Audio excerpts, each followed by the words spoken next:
Hello दोस्तों, मैं रमनदीप आप सभी का यूपीएससी हिंदी के इस प्री टाइम बैच में स्वागत करता हूं। दोस्तों, प्री टाइम बैच में आज हम लोग इकोनॉमिक्स की लेक्चर नंबर 4 पर आ चुके हैं। ठीक है, अभी तक की जो हमारी 3 लेक्चर हुआ है, लेक्चर नंबर 1, लेक्चर नंबर 2 और लेक्चर नंबर 3, ये तीनों लेक्चर अपने शेड्यूल के अकॉर्डिंग हुआ है। जो मैंने आप लोगों को प्रॉपर 15 दिन का एक शेड्यूल भेजा हुआ है, जिसमें से 11 दिन के शेड्यूल में हम प्रॉपर जो स्टैटिक पोर्शन इकोनॉमिक्स का उसको खत्म करने के प्लान में हैं, और लास्ट की जो 4 क्लास होगी उन 4 क्लासेस में हम लोग करंट अफेयर्स के टॉपिक को ऐड करेंगे। तो वो टॉपिक तो वहां पर हम लोग करने वाले, वो काम हम लोग वहां पर करने वाले हैं। अभी जो स्टैटिक पोर्शन चल रहा है वो कंटिन्यूअसली अपने पैटर्न के अकॉर्डिंग चल रहा है। मैं उम्मीद करूंगा कि हम लोग का जो पूरा शेड्यूल होगा वो इसी हिसाब से कंप्लीट भी हो जाएगा। ठीक है, अच्छा, दूसरी बात, एक काम जो आप लोगों को पैरेलली यहां पर करना है वो करना ये है कि हर क्लास के एंड में मैं आप लोगों को कुछ क्वेश्चंस दे रहा हूं सॉल्व करने के लिए। ठीक है, आप लोगों को ग्रुप में पोस्ट जाते हैं क्वेश्चंस जिनको आप लोगों को सॉल्व करना रहता है। क्योंकि मैं जो टॉपिक यहां पर डिस्कस करता हूं, जैसे जो कल की क्लास थी, उस कल की क्लास में मैंने आप लोगों से कुछ टॉपिक डिस्कस किया, जैसे कि सीआरआर क्या होता है, एसएलआर क्या होता है, रिवर्स रेपो रेट क्या होता है, रेपो रेट क्या होता है, ये सारे टॉपिक मैंने आप लोगों से कल डिस्कस किए। तो इन्हीं टॉपिक पर मॉनेटरी पॉलिसी कमेटी क्या होती है, इन सब पर मैंने कुछ क्वेश्चन आप लोगों को कल सॉल्व करने के लिए दिए थे। तो उन क्वेश्चन को आप लोग सॉल्व कर लेना। जब आप लोगों को इन क्वेश्चंस में कोई दिक्कत आए, आप लोग कमेंट सेक्शन में पूछ लेना, सर ये क्वेश्चन नंबर में समझ में नहीं आया, उस क्वेश्चन को क्या करूंगा कि मैं अगली क्लास में आप लोगों से डिस्कस कर दूंगा। क्योंकि वो सेम टॉपिक है, इसलिए मुझे दोबारा उन क्वेश्चन को डिस्कस करने की यहां पर कोई आवश्यकता तब तक नहीं है जब तक कि आप लोगों को उन क्वेश्चंस में कोई डाउट ना फंसे। ठीक है, क्लास को स्टार्ट करते। आज की लेक्चर नंबर 4 क्या है। दूसरी बात, देखो एक बात और समझना, जो हम लोग की पूरी सीरीज चल रही है, इस पूरी सीरीज में आप सभी का जो रिस्पांस मुझे देखने को मिला बहुत ही शानदार देखने को मिला। मतलब इकोनॉमिक्स की क्लास को लेकर के आप लोगों को जो पॉजिटिव रिस्पांस आ रहा है, उससे ऐसा लग रहा है कि जो मैं पढ़ा रहा हूं वो आप लोगों को चीजें समझ में आ रही है, जो टॉपिक हम डिस्कस कर रहे हैं वो आप लोगों का कॉन्सेप्ट क्लियर कर रहा है, ऐसा मुझे फील हो रहा है।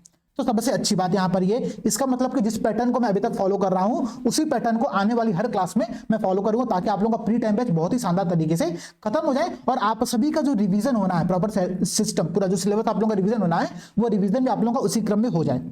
आज का टॉपिक है हमारा मुद्रा बाजार और पूंजी बाजार।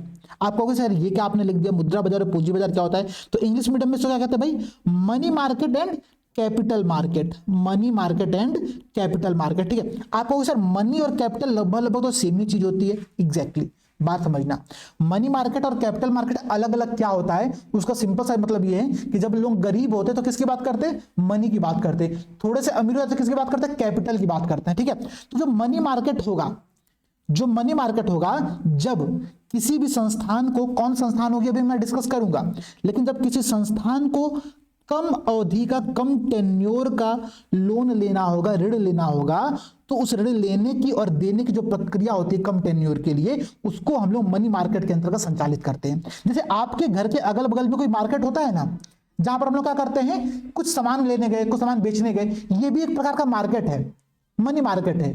इस मार्केट में क्या होता है कि लोन देने और बेचने की प्रक्रिया यहां पर चलती है। ठीक है, लेकिन यहां पर जो अवधि होती है वो कम टेन्योर की होती है। कितने कम टेन्योर की होती है, तो यहां पर 1 साल से कम के लिए अगर किसी को लोन चाहिए, 1 साल से कम अवधि के लिए किसी को अगर लोन चाहिए, तो वो यहां पर आकर के लोन लेगा मनी मार्केट के अंतर्गत। ठीक है, कैपिटल मार्केट में क्या होता है, चूंकि कैपिटलिज्म, कैपिटल एक बहुत बड़ा टर्म है। ठीक है, अगर आप टर्म की बात करोगे तो मनी छोटा टर्म हो गया, कैपिटल बहुत बड़ा टर्म हो गया।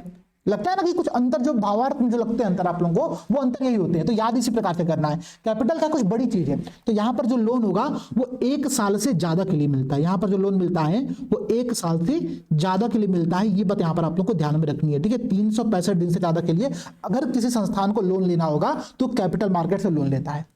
ठीक है, अच्छा, इसका मतलब ये नहीं कि आपके घर के बगल में जैसे सब्जी मार्केट लगता है वैसे कहीं मार्केट लगता होगा, नहीं। एक सिंपल सा मतलब ये कि कुछ संस्थाओं को मिला करके हम मनी मार्केट और कैपिटल मार्केट का निर्माण करते हैं। कौन कौन सी चीजें यहाँ पर शामिल होती है, एक बार समझने का प्रयास करना।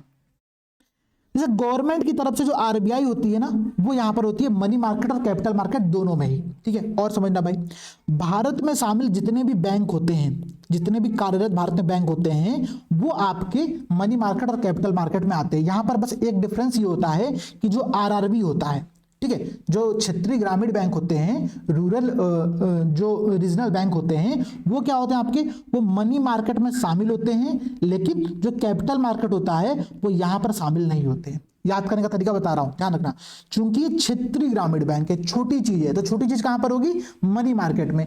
बड़ी चीज में थोड़ी छोटी चीज आ पाएगी भाई, हम कैपिटल की बात करें वहां पर हम ग्रामीण क्षेत्रीय ग्रामीण बैंक को भेज देंगे, ऐसा थोड़ी हो सकता है। तो यहां पर ये बैंक शामिल नहीं होती है। ठीक है, अच्छा, ये जो अमेंडमेंट किया गया, ये अमेंडमेंट वर्ष 2021 में किया गया है। हालांकि बहुत इंपॉर्टेंट अमेंडमेंट नहीं है, ठीक है। अच्छा, प्रश्न यहां से पूछेगा भी नहीं, प्रश्न जो पूछेगा अभी इसके बाद की क्लास है, लेकिन उसको समझने के लिए हम लोग को ये टॉपिक पूरा अभी समझना पड़ेगा, ठीक है। और देखो, और यहां पर क्या होती है, भारत में जितनी भी ऑल इंडिया अखिल भारतीय वित्तीय संस्थान होते हैं, फाइनेंशियल इंस्टीट्यूशंस होते हैं, वो भी यहां पर क्या होते हैं, वो भी यहां पर शामिल होते हैं, ठीक है। कैपिटल मार्केट और मनी मार्केट के अंतर्गत, ठीक है। जितनी बड़ी बड़ी इंडस्ट्रियल यूनिट्स होती हैं, जितनी बड़ी बड़ी इंडस्ट्रियल यूनिट्स होती हैं, इंडस्ट्रियल इंडस्ट्रीज होते हैं, वो क्या होते हैं, वो भी यहां पर लोन ले अथवा दे सकते हैं, ठीक है। यहां पर इसके अलावा आम निवेशक जो होता है, हम और आप जो इन्वेस्टर होते हैं ना, छोटे मोटे जो इन्वेस्टर होते हैं, वो भी क्या होता है, यहां पर शामिल होते हैं। लेकिन ध्यान रखना, आम निवेशक यहां से लोन नहीं ले सकता, लोन ले नहीं सकता है, ये सिर्फ दे सकता है, ये सिर्फ क्या कर सकता है, दे सकता है, ठीक है। मनी मार्केट और कैपिटल मार्केट में आम निवेशक अर्थात मैं और आप जाकर के, ठीक है, मैं भी फिर भी अगर एक संस्थान के तौर पर जाऊं, यूपीएससी हिंदी के तौर पर जाऊं, तो मनी मार्केट से कुछ लोन ले सकता हूं, मान लो एग्जांपल के तौर पर, ठीक है। लेकिन अगर मैं आम निवेशक के तौर पर जाऊंगा, ठीक है, एक आम इन्वेस्टर के तौर पर जाऊंगा, चूंकि इसका नाम ही इन्वेस्टर, तो इन्वेस्ट करने ही जाएगा, ये वहां से लोन लेकर के नहीं आ सकता है। बात क्लियर हुआ? तो इतने जो यूनिट्स होते हैं ना, वो किसी भी मनी मार्केट और कैपिटल मार्केट में होते हैं। बस एक डिफरेंस होता है कि क्षेत्रीय ग्रामीण बैंक जो होता है वो आपका मनी मार्केट में शामिल होता है और कैपिटल मार्केट में शामिल नहीं होता है। ये एक छोटी सी बात यहां पर आप लोगों को ध्यान में रखनी है। अच्छा, और बातें समझो भाई। मनी मार्केट में जो 365 दिन का एक कैटेगरी होता है ना, उसमें मनी को हम लोग 3 पार्ट में डिवाइड करते हैं, ठीक है। एक होती है, उसको हम लोग कहते हैं कॉल मनी, ठीक है, कॉल मनी, जिससे आप लोग रात में फोन पर बात करते हो ना, उस कॉल मनी की यहाँ पर बात हो रही है, ध्यान रखना। क्या मतलब, इसकी जो अवधि होगी 1 दिन से कम की होगी। मानो अगर आपका कोई दोस्त आया, वो कहा कि भैया मुझे सिर्फ 1 दिन के लिए लोन दे दो, सिर्फ 1 दिन के लिए, 1 रात के लिए लोन दे दो, तो जब वो लोन आप देते हो उसको हम लोग क्या कहते हैं, कॉल मनी, ठीक है। कॉल मनी कहा जाता है। फोन कॉल पर आप रात में बात करते हो, तो 1 रात के लिए दिया गया जो लोन होता है उसको कॉल मनी यहां पर कहा जाता है। इसको कॉल मनी नहीं, इसको ओवरनाइट कॉल मनी कहा जाता है, ठीक है, ओवरनाइट कॉल मनी कहा जाता है, ठीक है। इसका फुल फॉर्म ऐसे होता है, बट कॉल मनी के तौर पर इसको हम लोग जानते हैं। अच्छा, एक होता है नोटिस मनी, इसको हम लोग कहते हैं। अब कहोगे सर ये नोटिस मनी क्या होती है भाई, ठीक है। जब किसी मनी की अवधि 14 दिन से कम और 1 दिन से ज्यादा हो, अगर 1 दिन से कम हो गया तो कॉल मनी में कन्वर्ट हो गया। नोटिस मनी क्या होता है कि एक नोटिस पीरियड है, 14 दिन का नोटिस पीरियड यहां पर दिया गया है, ठीक है, 2 सप्ताह का नोटिस पीरियड दिया गया है कि इतने में तुम मुझे लोन वापस कर देना, अगर नहीं वापस करोगे तो मैं तुम्हारा फाइन लगाऊंगा। तो नोटिस मनी क्या है, जब मनी मार्केट में, ठीक है, हम कोई लोन 14 दिन से कम अवधि के लिए लेते हैं तो उसको क्या कहते हैं हम लोग, नोटिस मनी कहते हैं, ठीक है। टर्म मनी क्या होगा, टर्म मनी होता है कि आपको एक टर्म के लिए यहां पर रखा गया, तो जो टर्म होगा वो 365 दिन से कम का होगा और 14 दिन से यहां पर ज्यादा का होगा, ठीक है। एक सिंपल सा फॉर्मेट है। तो 3 टर्म अभी आपने यहां पर देखे, कॉल मनी का, नोटिस मनी का, टर्म मनी का, ठीक है। प्रश्न यहां से बन सकता है। प्रश्न क्या बनेगा, कॉल मनी की अवधि कितनी होती है, ठीक है, तो 1 दिन से कम। नोटिस मनी की अवधि कितनी होती है, 1 दिन से ज्यादा, 14 दिन से कम। टर्म मनी की अवधि कितनी होती है, 14 दिन से ज्यादा, 365 दिन से कम। तो कॉल, नोटिस, टर्म, CNT। अब याद करने का एक तरीका और देखो, अल्फाबेट के अकॉर्डिंग क्या होता है, CNT इसी क्रम में आते हैं। ABCD अगर आप देखोगे तो अल्फाबेटिकल ऑर्डर में CNT इसी प्रकार से आएगा। तो कॉल मनी सबसे छोटा, नोटिस मनी उससे बड़ा, टर्म मनी सबसे बड़ा, ठीक है। ये एक क्रम आप लोग यहां पर याद कर सकते हो।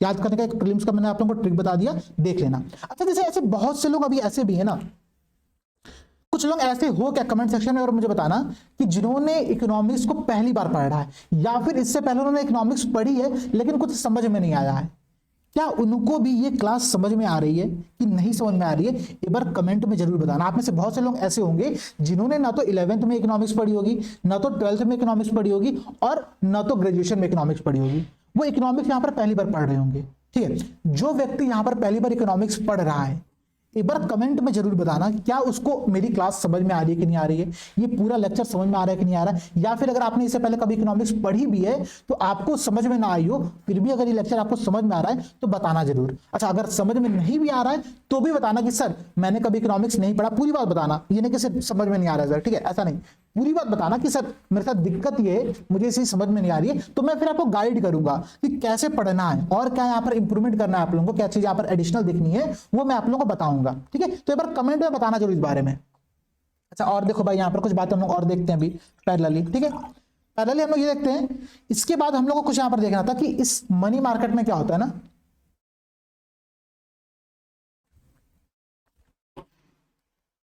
यहां पर लोन लेने के लिए, ठीक है। अच्छा, लोन ले कौन सकता है, तो देखो आरबीआई मतलब गवर्नमेंट के तौर पर, यहाँ पर गवर्नमेंट की तरफ से आरबीआई लोन ले सकती है, बैंक लोन ले सकती है, ठीक है। जो फाइनेंशियल इंस्टीट्यूशंस है वो लोन ले सकते हैं, यहाँ पर इंडस्ट्रियल यूनिट जो है वो लोन ले सकती है, ठीक है। और आम निवेशक जो है, आम निवेशक ध्यान रखना, आम निवेशक लोन ले नहीं सकता है, वो लोन दे सकता है।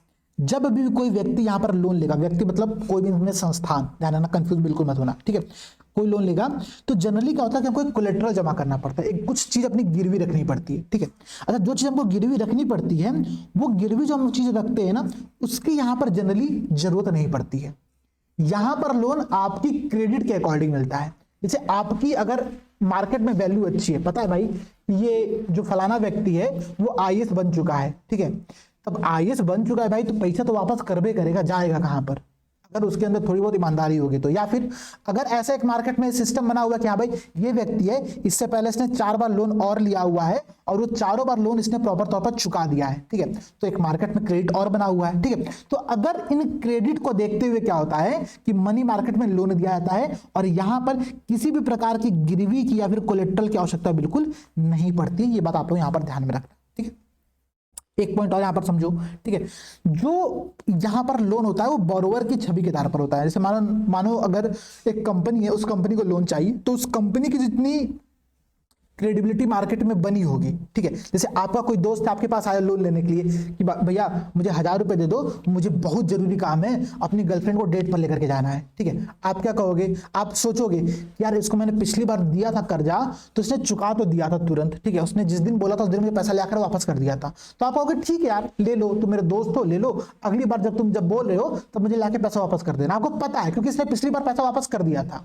अच्छा, मान लो आपका कोई दूसरा दोस्त है, उसने पिछली बार आपसे 100 रुपए लिया था और आपको कभी पैसा वापस ही नहीं किया, ठीक है, कहता कि हाँ भैया कल दे देंगे, परसों दे देंगे, नरसों दे देंगे, और कभी पैसा वापस नहीं किया। फिर वो आपसे पैसा मांगने आ गया है, आप सोचोगे नहीं भैया इसने पिछली बार भी पैसा वापस नहीं किया था, इस बार भी नहीं करेगा, तो मैं इसको पैसा नहीं दूंगा। आपके पास भले अकाउंट में पैसा हो, आप पैसा उसको नहीं पे करोगे, ठीक है। तो यहां पर जो उस व्यक्ति की क्रेडिट होती है ना, उसके आधार पर यहां पर लोन दिया जाता है। जैसे आप देखो तो एक आजकल एक नया सिस्टम चला है पे लेटर का सिस्टम, ठीक है, अमेजन पे लेटर, फ्लिपकार्ट पे लेटर, ठीक है। हालांकि ये पे लेटर का सिस्टम मनी मार्केट से बहुत अलग है। मैं आपको एग्जांपल के तौर पर बता रहा हूं कि यहां पर क्या होता है, यहां पर आपकी लास्ट ट्रांजैक्शन को देखते हुए आपकी पे लेटर की एक सीमा तय की जाती है कि ठीक है भाई ये व्यक्ति पैसा वापस कर ही देगा, तो इसकी पे लेटर की सीमा यहां पर कुछ तय कर दो, ठीक है। इसी आधार पर मनी मार्केट भी यहां पर कार्य करता है। और देखो यहां पर जो इंटरेस्ट रेट होता है, जैसे आपने देखा कि repo rate, reverse repo rate, CRR, SLR, इसको तय करने का काम किसका था, मॉनेटरी पॉलिसी कमेटी का था, ठीक है। आरबीआई इसको वहां पर नियंत्रित करती थी। यहां पर ऐसा कुछ नहीं होता, यहां पर जो भी इंटरेस्ट रेट होगा वो मार्केट तय करेगी। मार्केट में लोन की डिमांड कितनी है और लोन की सप्लाई कितनी है, इसके आधार पर क्या होता है, यहां पर इंटरेस्ट रेट को तय किया जाता है, ठीक है, ब्याज दर को यहां पर तय किया जाता है, ठीक है। ये बात आप लोग यहां पर समझ गए। अब देखो भाई, अब यहां से हम लोग स्टार्ट करेंगे बहुत इंपॉर्टेंट पॉइंट्स को, और उन पॉइंट को समझने का प्रयास करना। इस पूरे टाइम पीरियड में 1 साल से कम अवधि के लिए जिस भी व्यक्ति को, इनमें से किसी भी पार्टिसिपेंट को, ये जितने पार्टिसिपेंट हैं यहाँ पर, इन पार्टिसिपेंट में से किसी को भी अगर लोन चाहिए अपने खर्चों को पूरा करने के लिए, तो वो इस मार्केट से लोन ले सकती है। जिसके पास सरप्लस में पैसा होगा, भाई लोन कौन दे सकता है, जिसके पास अधिशेष में पैसा होगा, ठीक है, वो यहाँ पर लोन दे सकता है, ठीक है। ये बात यहाँ पर आपको ध्यान रखना। इस पूरे मनी मार्केट का जो रेगुलेटर होता है, ठीक है, जो नियंत्रक होता है, जो नियामक होता है, वो कौन होता है, वो होता है RBI, reserve bank of India. Reserve bank of India की स्थापना 1935 अधिनियम के अंतर्गत किया गया था। इसके वर्तमान में गवर्नर शक्तिकांत दास है। ये सारे टॉपिक हमने पिछली क्लास में डिस्कस किया था, मैं आप लोगों को दोबारा बस देख रहा था कि आप लोगों को याद है कि नहीं याद है, ठीक है, ध्यान रखना। ये एक गलती और बिल्कुल कभी मत करना, गलती ये कि पिछली क्लास में सर ने सीआरआर, एसएलआर और रिवर्स रेपो रेट और रेपो रेट पढ़ाया था, इस क्लास में आधा भूल गए। नहीं भाई, हर एक क्लास, जैसे मानो आपने आज क्लास किया, 1 घंटे की क्लास है आपकी, ठीक है, अप्रॉक्सीमेट 1 घंटे की क्लास होती है। 1 घंटे की क्लास के बाद 5 मिनट का समय देकर के आपने जो क्विज मैंने शेयर किया हुआ है, उस क्विज को आपने सॉल्व कर लिया, आपने सॉल्यूशन पढ़ लिया, आपका काम वहां पर खत्म हो गया। अब क्या करना है ना, नेक्स्ट डे क्लास करने से पहले जो भी आपने नोट्स बनाया होगा, उस नोट्स को एक बार दोबारा देख लेना। अगर आपने नोट्स नहीं बनाया है तो जो पीडीएफ मैं आप लोगों को यहाँ पर शेयर कर रहा हूं, इस पीडीएफ को क्या करना, एक बार दोबारा से देख लेना, ताकि आप लोगों को क्या हो कि एटलीस्ट आप लोगों को इतना क्लियर रहे कि सर ने पिछली क्लास में क्या चीजें डिस्कस की थी, ठीक है। अगर वो चीजें क्लियर नहीं रहेंगी तो बहुत दिक्कत हो जाएगा। अब देखो भाई, इस पूरे मार्केट में, ठीक है, मनी मार्केट में यहां पर जो मेन टॉपिक है वो टॉपिक यहां से स्टार्ट होता है। जिस उपकरण के माध्यम से, जिस टेक्निक के माध्यम से हम लोन देते हैं तो लेते हैं, वो उपकरण यहां से स्टार्ट होते हैं, ठीक है। 3 तरह के उपकरण यहां पर होते हैं, 3 तरह के यहां पर सिस्टम होते हैं। कौन कौन से भाई, एक होती है आपकी गवर्नमेंट सिक्योरिटीज, कल मैंने आप लोगों से डिस्कस किया था कि गवर्नमेंट सिक्योरिटीज क्या होती हैं, उनको कौन जारी करता है, क्या होता है, मैंने आप लोगों से डिस्कस किया था ना भाई, ठीक है, कि गवर्नमेंट सिक्योरिटी दो प्रकार की होती है, एक होती है आपकी बिल, एक होती है आपकी बॉन्ड। बिल कब होता है? जब उसकी अवधि 1 वर्ष से कम की होती है। बॉन्ड कब होता है? जब उसकी अवधि 1 वर्ष से ज्यादा की होती है। तो मनी मार्केट में इन दोनों में से कौन सा आएगा? जल्दी सोचो, जल्दी से बताओ कि गवर्नमेंट सिक्योरिटीज के संदर्भ में बिल अथवा बॉन्ड में से मनी मार्केट में कौन आएगा? क्योंकि जिसकी अवधि 1 वर्ष से कम होगी सिर्फ वही यहां पर आएगा। तो मनी मार्केट में सिर्फ ये आता है, ये यहां पर नहीं आता है। बात क्लियर हो गया? अच्छा, बिल के भी कई सारे अन्य प्रकार होते हैं। जैसे मैं अगर आपको बताऊं तो बिल में क्या होता है, देखो बिल दो प्रकार के होते हैं, आपको यहां पर नोट कर देता हूं, एक बार आप लोग नोट कर लेना, बहुत काम की चीज है ये, ठीक है। डेटेड सिक्योरिटी बिल कहा जाता है, ठीक है, एक होता है डेटेड बिल, ठीक है, डेटेड सिक्योरिटी बिल होता है आप लोगों का। एक होता है आप लोगों का जिसको हम लोग कहते हैं टी बिल, ठीक है, टी बिल या फिर ट्रेजरी बिल इसको कहा जाता है पूरी तरीके से, ठीक है। तो डेटेड बिल और ट्रेजरी बिल दो चीजें होती है। अब समझो भाई, डेटेड बिल क्या होता है ना कि इस पर जो ब्याज रेट होती है, जो ब्याज दर होती है, जो इंटरेस्ट होता है, वो यहाँ पर फिक्स होता है। वो यहाँ पर क्या होता है? फिक्स होता है कि ठीक है भाई, जैसे मानो समझना, मानो 1000 रुपए गवर्नमेंट ने एक बॉन्ड जारी किया, ठीक है, एक बिल जारी किया, ठीक है, बिल चूंकि 1 वर्ष से कम की अवधि यहाँ पर होती है, तो बिल यहाँ पर उसने गवर्नमेंट ने जारी किया, आरबीआई उसको बेचेगी और खरीदेगी। आरबीआई ने कहा ठीक है, इसको आप लेकर के जाइए और मुझे 1 साल बाद लेकर वापस करना, मैं तुमको 10% का यहाँ पर इंटरेस्ट दूंगा, ठीक है, 10% क्या करूंगा, तुमको यहाँ पर ब्याज की अदायगी करूंगा। तो यहाँ पर क्या होता है? यहाँ पर ब्याज की अदायगी फिक्स होती है। ट्रेजरी बिल में क्या होता है ना कि ट्रेजरी बिल में डिस्काउंट मिलता है। डिस्काउंट मिलता है। डिस्काउंट कैसे भाई? 1000 रुपए का बिल था, आज जब मैं उसको बेच रहा हूं तो मैं बेच ऐसे रहा हूं कि तुम इसको 1000 रुपए का मत खरीदो, इसकी फेस वैल्यू 1000 रुपए की है, इस पर 1000 रुपए यहां पर लिखा हुआ है, लेकिन मैं तुमको आज 900 रुपए का दे रहा हूं और 1 साल बाद तुम उस बिल को लेकर के मेरे पास आना, मैं तुमको 1000 का 1000 रुपए पूरा वापस करूंगा, ठीक है। ये सिस्टम जब होता है तो इसको हम लोग कहते हैं ट्रेजरी बिल। ध्यान ये रखना है कि ट्रेजरी बिल, टी बिल की और डेटेड बिल की दोनों की अवधि 1 वर्ष से कम होती है, क्योंकि दोनों यहां पर क्या होते हैं? बिल होते हैं। कई बार सीधे प्रश्न ऐसे बनता है कि टी बिल की अवधि कितनी होती है? 1 वर्ष से कम की होगी। ये बात बहुत क्लियर तौर पर ध्यान में रखना, ठीक है। बॉन्ड क्या होता है? बॉन्ड भी दो प्रकार के होते हैं, मैं आप लोग को यहीं पर डिस्कस कर दे रहा हूं, हालांकि वो मनी मार्केट का पार्ट नहीं है, ध्यान रखना। बॉन्ड भी दो प्रकार के होते हैं, ठीक है। एक बॉन्ड होता है जिसको हम लोग कहते हैं जीरो कूपन बॉन्ड, ठीक है, जीरो कूपन बॉन्ड। एक होता है जिसको हम लोग कहते हैं गिफ्ट एज्ड बॉन्ड, ठीक है, गिफ्ट एज्ड बॉन्ड, ठीक है। अब समझो भाई क्या होता है, देखो दरअसल ना इकोनॉमिक्स के पूरे टर्म जो कूपन होता है, इसका मतलब होता है ब्याज, इसका मतलब होता है इंटरेस्ट, ठीक है। तो जब हम किसी पर इंटरेस्ट लेते हैं, ठीक है, तो जीरो कूपन बॉन्ड हो जाता है यहाँ पर आप लोगों का। गिफ्ट एज्ड बॉन्ड क्या होता है कि जैसे दरअसल इसका नाम वैसे पड़ा, सुनहरा किनारा इसका नाम पड़ा, आप लोगों का नाम इसलिए पड़ा क्योंकि जब अंग्रेज थे तो अंग्रेज के टाइम में क्या था ना कि ये गिफ्ट एज्ड बॉन्ड बहुत सुनहरे कलर में इसके चारों तरफ डिजाइनिंग होती थी, तो इसलिए इसका नाम गिफ्ट एज्ड बॉन्ड यहाँ पर आप लोगों का पड़ गया था, ठीक है। तो ये बात यहाँ पर आप लोग ध्यान में रखना कि ब्रिटिश काल में जो ये सिक्योरिटी जारी होती थी, इनके चारों ओर सुनहरे कलर का रंग होता था, इसलिए इसका नाम गिफ्ट एज्ड बॉन्ड पड़ा। ये एक प्रकार का बॉन्ड होता है जिसकी अवधि 1 वर्ष से ज्यादा की होती है। जीरो कूपन बॉन्ड में शून्य ब्याज यहाँ पर होता है, ध्यान रखना। यहाँ पर क्या होता है? यहाँ पर शून्य ब्याज होता है और एक तरीके से ये वही सिस्टम होता है। डेटेड सिक्योरिटी में हम क्या कर रहे थे? यहाँ पर इंटरेस्ट दे रहे थे जो कि गिफ्ट एज बॉन्ड के सिस्टम के समान होगा, ठीक है। ट्रेजरी बिल में डिस्काउंट था, तो जीरो कूपन में क्या हो रहा है? डिस्काउंट यहाँ पर मिलता है, ठीक है। यहाँ पर शून्य ब्याज होती है, जीरो कूपन होता है, तो यहाँ पर डिस्काउंट पर उसको बेचा जाता है और बाद में उसको फिक्स रेट पर, फेस वैल्यू पर खरीदा जाता है, ठीक है। तो बिल और बॉन्ड का एक क्लियर सिस्टम है। मैं फिर से रिमाइंड करा दूं आप लोगों को, एक बार रिवीजन करा दूं, ध्यान समझना। देखो गवर्नमेंट सिक्योरिटी क्या आती है ना, जब सरकार को लोन चाहिए, सरकार को अपने खर्चों की पूर्ति करने के लिए पैसे चाहिए, सरकार को पैसे तो चाहिए नहीं भाई, सरकार इतने जगहों पर पैसे खर्चे कर रही है, ठीक है, बहुत बड़े बड़े मंदिर बनवा रही है, बहुत बड़े बड़े आपके मूर्तियां बनवा रही है हर जगह पर, तो पैसे तो खर्चे हो ही रहे हैं। तो उन पैसों की खर्चे की पूर्ति के लिए क्या करना पड़ता है? सरकार को कभी कभी लोन की आवश्यकता पड़ती है। अब लोन लेने के लिए गवर्नमेंट क्या तरीका अपनाती है? वो एक सिक्योरिटी जारी करती है, गवर्नमेंट सिक्योरिटी जारी करती है। गवर्नमेंट सिक्योरिटी दो प्रकार के होते हैं। अगर उसकी अवधि 1 वर्ष से कम है तो उसको हम लोग बिल कहेंगे, अगर 1 वर्ष से ज्यादा उसको हम लोग बॉन्ड कहेंगे। कल मैंने आप लोगों को समझाया था कि बॉन्ड मतलब बहुत बड़ा, बॉन्ड मतलब क्या भाई? जेम्स बॉन्ड, तो बड़ा है, इसकी अवधि क्या होगी? 1 वर्ष से ज्यादा होगी। जैसे हम लोग मनी मार्केट और कैपिटल मार्केट को याद कर रहे हैं, वैसे बिल और बॉन्ड के डिफरेंस को याद कर लो। बिल में अवधि छोटी होगी, बिल मतलब बिल में दुबुक गया, ठीक है, चूहा कहां पर गया? बिल में दुबुक गया, तो बिल मतलब बहुत छोटी चीज है, तो इसकी अवधि 1 वर्ष से छोटी होगी, बॉन्ड 1 वर्ष से बड़ा होगा। बिल दो प्रकार के होते हैं, फिर से ध्यान समझना, dated security bond, dated security bill और ट्रेजरी बिल। डेटेड सिक्योरिटी जो बिल होगा, इस पर क्या होता है कि यहां पर इंटरेस्ट रेट फिक्स होता है, लिखा रहता है। ट्रेजरी बिल पर क्या होता है कि डिस्काउंट पर उसको बेचा जाता है और बाद में फेस वैल्यू पर उसको खरीद लिया जाता है। ठीक है, बॉन्ड दो प्रकार के होते हैं, जीरो कूपन बॉन्ड और गिफ्ट edge bond. Zero coupon bond क्या होगा भाई, जहां पर शून्य ब्याज दर होती है, इसका मतलब क्या है, यहाँ पर छूट पर उसको बेचा जा रहा है, ऑफर पर बेचा जा रहा है और बाद में फेस वैल्यू पर उसको खरीद लिया जाएगा। और गिफ्ट एज बॉन्ड क्या होता है कि यहाँ पर एक फिक्स इंटरेस्ट तय होती है। इसका नाम इस आधार में पड़ा कि ब्रिटिश काल में क्या था कि ये इसका जो किनारा होता था वो सुनहरे कलर में रंगा होता था, इसलिए इसका नाम गिफ्ट एज बॉन्ड यहाँ पर पड़ा हुआ है। ठीक है, बात क्लियर हो गया। अब देखो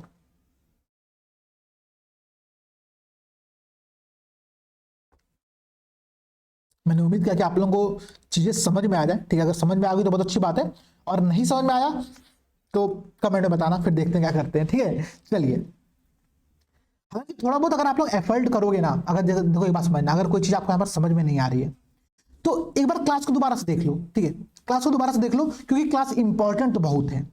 मैं आप लोगों की पूरी इकोनॉमिक्स का स्टैटिक पोर्शन कंप्लीट करा रहा हूँ। सेम टॉपिक को पढ़ाने के लिए 50 घंटे का समय लगता है। मैं अभी एनसीईआरटी बैच में खुद पढ़ा रहा हूँ। एनसीईआरटी बैच में मेरी करीब करीब 50 घंटे की क्लास हो चुकी है और अभी मुझे 10 घंटे की क्लास वहां पर और लगेगी। ठीक है, सेम चीज पढ़ा रहे हैं हम लोग, वहां पर डिटेल में डिस्कस कर रहे हैं, क्योंकि वहां पर मेरे पास फ्रीडम है क्लास को डिस्कस करने का। यहां पर मेरे पास फ्रीडम नहीं है, तो यहां पर मैं क्या कर रहा हूं, चीजों को जितना समराइज हो सकता है लेकिन कोई भी एक पॉइंट छूटे नहीं, ये भी बहुत इंपॉर्टेंट है। तो मैं सब चीजों को पैरेलली लेकर चलने का प्रयास कर रहा हूं, इसलिए इस क्लास में थोड़ा समय लग रहा है। अब बात को फिर समझना। ठीक है, और देखो भाई यहां पर क्या है। ठीक है, एक तो हो गया अपना गवर्नमेंट सिक्योरिटी बिल की फॉर्मेट में क्या हो सकता है कि मनी मार्केट में यहां पर लोन लिया और दिया जा सकता है। एक होता है आप लोगों को, हम लोग कहते हैं जमा प्रमाण पत्र। यहां पर मैं लिख दे रहा हूं, ध्यान देखना, जमा प्रमाण पत्र। इसको क्या कहते हैं हम लोग, इसको कहते हैं certificate of deposit, deposit certificate कहते हैं। ठीक है, डिपॉजिट सर्टिफिकेट का सर्टी कहा जाता है। ठीक है, डिपॉजिट सर्टी कहा जाता है। डिपॉजिट सर्टिफिकेट क्या होता है भाई, जमा प्रमाण पत्र मतलब ये होता है कि अगर किसी बैंक को लोन यहां पर चाहिए, ध्यान रखना, गवर्नमेंट सिक्योरिटी बॉन्ड में अगर गवर्नमेंट को लोन चाहिए होगा तब इस सिस्टम को फॉलो किया जाएगा। जमा प्रमाण पत्र में क्या होता है कि अगर किसी बैंक को लोन चाहिए, यहां पर आरबीआई शामिल नहीं होती है, अगर किसी बैंक को यहां पर लोन चाहिए तो वो क्या करेगा, वो अपना एक डिपॉजिट सर्टिफिकेट जारी करेगा, एक सर्टिफिकेट और डिपॉजिट जारी करेगा, जमा प्रमाण पत्र जारी करेगा, और उसके थ्रू क्या होगा, उसको यहां पर लोग उसके में इन्वेस्ट कर सकते हैं, उसको यहां पर पैसे दे सकते हैं। ठीक है, जैसे मानो मैं गया, मैंने कहा कि भाई मुझे एसबीआई का जमा प्रमाण पत्र दो, तो एसबीआई ने मुझे 2 लाख रुपए का जमा प्रमाण पत्र दिया और मैंने एसबीआई को 2 लाख रुपए वहां पर पे कर दिया। ठीक है, तो एसबीआई को पैसे मिल गए, मुझे एक डिपॉजिट सर्टिफिकेट मिल गया जिस पर कुछ इंटरेस्ट मुझे पे हो रहा होगा, और वो इंटरेस्ट मैं बाद में चुका करके अपने अपने पैसे में कुछ क्या कर सकता हूँ, कुछ इजाफा कर सकता हूँ। ठीक है, एक तरीका यहां पर ये होता है। थर्ड जो सिस्टम होता है उसको हम लोग कहते हैं कॉमर्शियल पेपर। ध्यान रखना, कॉमर्शियल पेपर नाम से बहुत सिंपल सा स्पष्ट है, ये होता है वाणिज्यिक पत्र। ठीक है, वाणिज्यिक पत्र। अच्छा, आप कहोगे सर ये वाणिज्यिक पत्र है तो मतलब कुछ जो इंडस्ट्रियल यूनिट्स हैं वही लेती होंगी, सिंपल सी बात है। तो जितनी उच्च श्रेणी की औद्योगिक इकाइयां होती है ना, ठीक है, हाई लेवल की जितनी इंडस्ट्रियल यूनिट्स होती हैं वो क्या करती है यहाँ पर, वो यहाँ पर आपका लोन लेने का कार्य कर सकती है। ठीक है, तो ये 3 तरीके के उपकरण होते हैं मनी मार्केट के अंतर्गत। आप लोग समझे, बिल बॉन्ड में डिफरेंस समझा आपने, टी बिल क्या होता है, गिफ्ट बॉन्ड क्या होता है, जीरो कूपन बॉन्ड क्या होता है, आपने समझा। ये सारे पॉइंट्स बहुत इंपॉर्टेंट थे। अब बढ़ते हैं हम लोग आगे की क्लास में और देखते हैं आगे क्या होता है।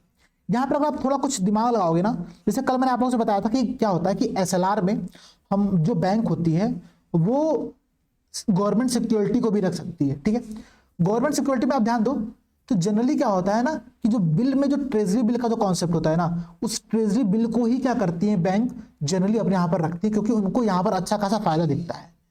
तो गवर्नमेंट सिक्योरिटी को बैंक अभी खरीदती है एसएलआर को मेंटेन करने के लिए। कल की क्लास में जिस टॉपिक को हमने पढ़ा था उस टॉपिक का लिंकेज यहां पर इस प्रकार से है। बात समझ में आ रही है ना, इसको ऐसे लिंक करते चलो पैरेलली, अगर आप लिंक कर लोगे बहुत अच्छा समझ में आएगा चीजें। ठीक है, बहुत क्लियर बात है। अब देखो भाई, अब हम लोग बढ़ते हैं अपने आगे की क्लास में और देखते हैं कि और क्या चीजें होती हैं। अच्छा, इसी प्रकार ना एक टॉपिक और आता है, कई बार न्यूज में आपने देखा होगा, न्यूज में नहीं भी देखा होगा तो पेपर में देखा होगा, माइबॉर। ठीक है, माइबॉर का नाम आपने सुना होगा, ठीक है, या फिर आपने लाइबॉर का नाम सुना होगा, लाइबॉर। पहले आपको लाइबॉर एक्सप्लेन करता हूं होता क्या है। ठीक है, London inter bank offer rate, इसका फुल फॉर्म क्या होता है, London inter bank offer rate. Similar तौर पर इसका फुल फॉर्म क्या हो गया, Mumbai inter bank offer rate. ठीक है, इसका मतलब क्या है कि जैसे मानो अगर 2 बैंक है, मानो एक बैंक है एसबीआई, एक बैंक है एचडीएफसी। ठीक है, एक बैंक है एचडीएफसी, एक बैंक है एसबीआई। एचडीएफसी को चाहिए लोन, ठीक है, एचडीएफसी को क्या चाहिए, यहां पर कुछ पैसे की उसको रिक्वायरमेंट अपने खर्चे की पूर्ति करने के लिए। ठीक है, ये क्या करेगा, एसबीआई से लोन मांगेगा। बैंक आपस में भी लोन ले दे सकते हैं। तो बैंक आपस में जिस रेट पर लोन को लेते और देते हैं उस सिस्टम को हम लोग क्या कहते हैं, उस रेट को क्या कहते हैं, वो रेट कहलाता है भारत में माइबॉर। यूनाइटेड किंगडम में क्या रेट कहलाता है, लाइबॉर। ठीक है, ब्रिटेन में उस रेट को हम लोग लाइबॉर कहते हैं और भारत में वही सेम जो रेट होता है उसको हम लोग माइबॉर कहते हैं। ये जो पूरा कॉन्सेप्ट है ये ब्रिटेन से ही लिया गया भारत के अंतर्गत, लेकिन याद करने का तरीका बहुत क्लियर है। इसी प्रकार से आप देखोगे तो जापान में सिस्टम को टाइबॉर कहते हैं। ठीक है, टाइबॉर कहते हैं, टाइगर नहीं, TIBOR. Tokyo interbank offer rate कहा जाता है। ठीक है, बहुत सिंपल टर्म है। माइबॉर क्या होता है, तो बैंक अगर आपस में इंटर बैंक अगर किसी को लोन देना और लेना चाहें तो इस रेट पर उनका ट्रांसफर यहां पर किया जाता है। ठीक है, अब बात समझना। अब अभी मनी मार्केट आप लोग खत्म हो गया। ठीक है, मनी मार्केट प्रॉपर खत्म हो गया। अब मनी मार्केट खत्म होने के बाद और कैपिटल मार्केट शुरू होने से पहले मैं 2-3 टर्म्स आप लोगों से डिस्कस करूंगा। उन टर्म्स को समझने का प्रयास करना। यहां से गारंटीड प्रश्न पूछते हैं। ठीक है, गारंटीड प्रश्न पूछता है, एकदम क्लियरली मैं आप लोगों को बता रहा हूं। एक जिसको हम लोग कहते हैं वेलोसिटी ऑफ मनी। ठीक है, वेलोसिटी ऑफ मनी। अरे मैं साइंस नहीं पढ़ा रहा हूं, निश्चिंत रहना। ठीक है, मैं साइंस अभी नहीं पढ़ा रहा हूं, साइंस की क्लास अलग से होगी आप लोगों की। ठीक है, यहां पर हम लोग क्या पढ़ा रहे हैं, हम लोग पढ़ा रहे हैं कि जो मुद्रा होती है, जो करेंसी होती है, जो मुद्रा होती है, उस मुद्रा की जो वेग गति होती है वो क्या होती है। वेग गति, वेग गति नहीं, वेग और गति दोनों तो सेम ही टर्म है। ठीक है, साइंस के विद्यार्थी पकड़ लेंगे, बाकी तो किसी को समझ में नहीं आएगा। ठीक है, लेकिन समझना मुद्रा की गति की यहां पर मैं बात कर रहा हूं या फिर उसकी वेग की बात कर रहा हूं, मैं किसी एक टर्म की यहां पर बात कर रहा हूं।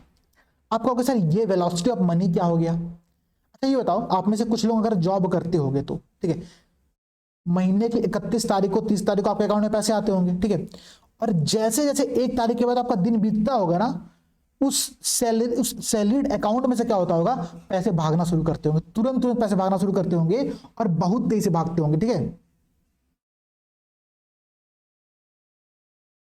ठीक है, बहुत तेजी से वहां पर क्या होता है कि पैसे भागते होंगे। उसको हम लोग कहते हैं वेलोसिटी ऑफ मनी। समझ में आया, फिर समझने का प्रयास करो। मानो आपको क्या हुआ कि आपको पॉकेट मनी के तौर पर आपके पिताजी ने 2000 रुपए दिए। ठीक है, 2000 रुपए दिया। अभी देखो फरवरी महीना आ रहा है। ठीक है, फरवरी महीना आते ही एक ऐसा सप्ताह शुरू होता है जिस सप्ताह में जितने युवा रहते हैं, ठीक है, उनके अकाउंट से पैसे गायब होना स्टार्ट होते हैं। ठीक है, होते हैं ना भाई, क्लियर बात बता रहा हूं आप लोगों को। तो क्या हुआ, आपके अकाउंट से न चाहते हुए पैसे गायब हो रहे हैं, जा रहे हैं दूसरी जगह पर, जा रहे हैं, खर्चे हो जा रहे हैं। कुछ लोग पैसे लेकर के निकलते हैं, पता लगा शाम तक आते आते 5000 रुपए खर्चे हो गए।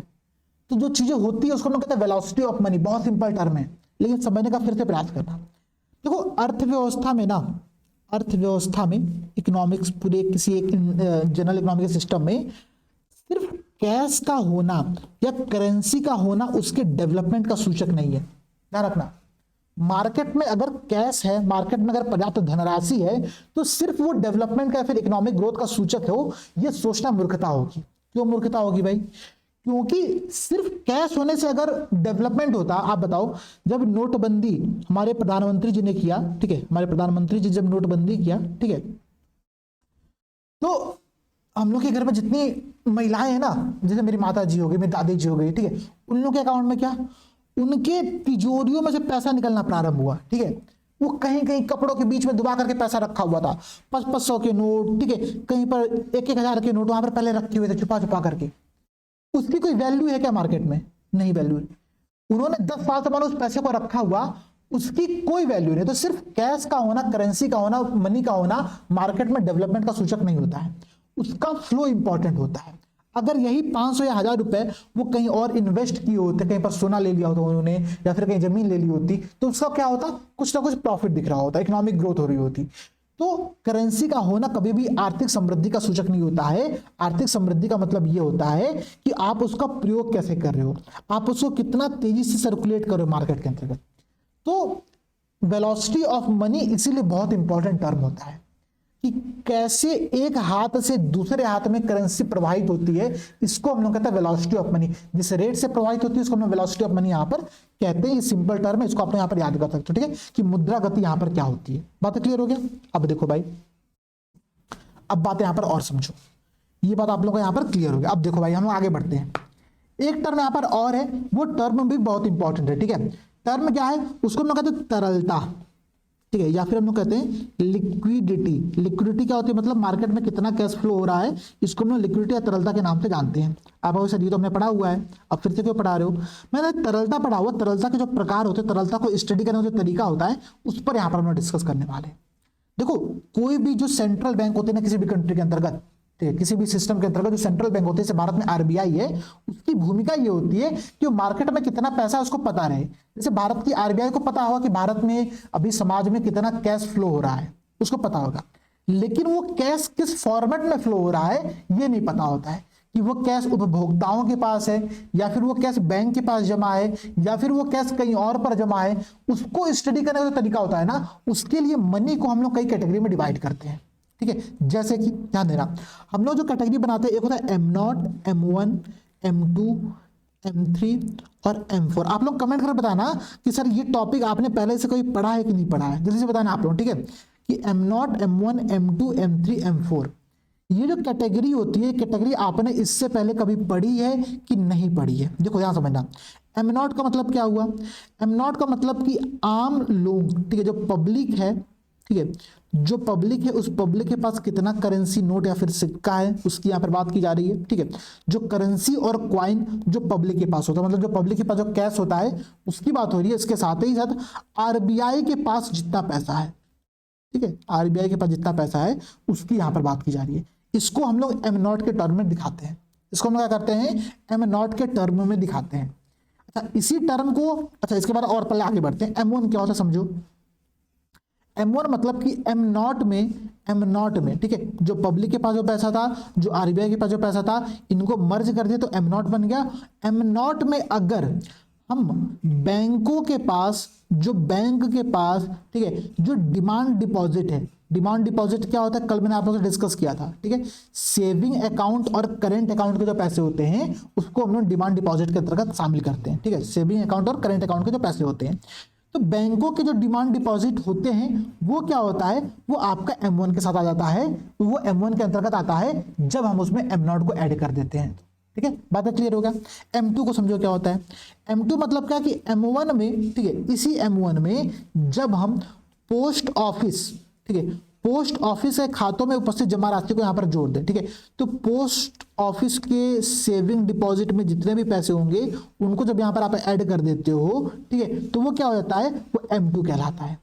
अच्छा, अब M3 क्या होता है, तो M3 को फिर समझना, यहां पर थोड़ा सा कंफ्यूजन हो सकती है आप लोगों को, ठीक है। M3 में M2 ऐड नहीं होता है, M3 में आपका M1 यहां पर ऐड होता है, ठीक है, M3 में यहां पर आपका M1 ऐड होता है। इस बात को ध्यान देने का प्रयास करना।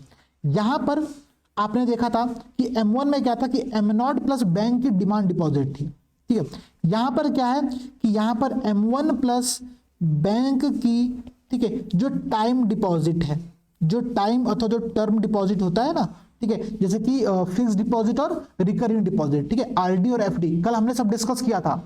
कल की क्लास में मैंने आप लोगों से जब टॉपिक डिस्कस कर रहा था तो आप लोगों को लग रहा होगा कि सर ये क्या चीजें डिस्कस कर रहे हो, इससे तो प्रश्न नहीं पूछता है। अरे इससे प्रश्न पूछता है और इसको समझने के लिए वो टॉपिक समझना इंपॉर्टेंट था।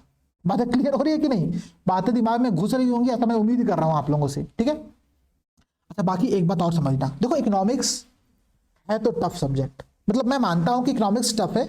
अगर किसी ने इकोनॉमिक्स नहीं पढ़ी है तो उसको समझने में दिक्कत तो आएगी। भाई हम लोग को सीसेट के मैथमेटिक्स रीजनिंग लगाने में दिक्कत हो जाती है, तो ये तो फिर भी इकोनॉमिक्स का एक पूरा सब्जेक्ट है, टेक्निकल सब्जेक्ट है। हालांकि जैसे आपको हिस्ट्री में इंफॉर्मेशन याद करनी पड़ती है, हिस्ट्री समझ में थोड़ी आता है कि अकबर ने कोई एक ग्रंथ लिख दिया, फिर अकबर ने जो धार्मिक नीति बनाई वो कैसे बना दिया, समझना क्या है उसमें। जितना वहां पर चीजें याद करनी है उतना ही चीजें आपको इकोनॉमिक्स में याद करनी है। जितना आर्टिकल, जितना कॉन्स्टिट्यूशन के पार्ट्स आपको पॉलिटी में याद करने हैं, उतना ही इंफॉर्मेशन यहाँ पर आप लोगों को याद करनी है। और जितना चीजें समझने के लिए वहां पर है, उससे ज्यादा चीजें समझने के लिए यहाँ पर है। ये एक सिंपल टर्म है। तो इकोनॉमिक्स एक बहुत अच्छा सब्जेक्ट है अगर आप थोड़ा सा यहाँ पे वर्क कर ले जाते हो तो अगर आप लोग वर्क कर रहे हो मेरे साथ, मैं उम्मीद कर रहा हूं कि आप लोगों को चीजें समझ में आ रही होंगी। अगर कोई भी डाउट आपको इस पूरे प्रोसेस में आता है, मुझे पर्सनली मैसेज कर सकते हो, मुझे आप लोग डिस्कशन ग्रुप पर मैसेज कर सकते हो, मुझे आप लोग वीडियो कमेंट सेक्शन में मैसेज कर सकते हो, लेकिन पूरी इंफॉर्मेशन के साथ कि सर मैंने ये चीज नहीं पढ़ा है, मुझे क्लासेस समझने में थोड़ी सी दिक्कत आ रही है, आप बताओ कि यहाँ पर इसको हम लोग और कैसे इंप्रूव कर सकते हैं। ठीक है, ऐसी पूरी बातें बताना, ये नहीं कि सर मुझे क्लास समझ में नहीं आया। एक तो सर देखो, एक बात समझो आप लोग, अगर ये बैच आप लोगों को बहुत अच्छा लग रहा है, प्री टाइम का बैच अगर आप लोगों को अच्छा लग रहा है, तो आपके जितने भी दोस्त हैं उन दोस्तों में प्रमोट भी तो करो भाई थोड़ा बहुत, ठीक है। आपके जितने दोस्त हैं उन दोस्तों को बोलो कि हाँ यार प्री टाइम का एक बहुत शानदार बैच है, इसको आप लोग ज्वाइन कर सकते हो, ठीक है। हम लोग की पब्लिसिटी का जरिए आप लोगों, जितना हम लोग पब्लिक अच्छे जाएंगे उतना मैं आप लोगों के लिए वर्क करूंगा भाई। आप लोगों को ये जो प्री टाइम की बार क्लास देखने को मिल रही है, आप लोग बताना एक बार कमेंट में, जिसने पिछले बार की प्री टाइम का बैच ज्वाइन किया था, कि ऐसी क्लास आप लोगों को मिलती थी।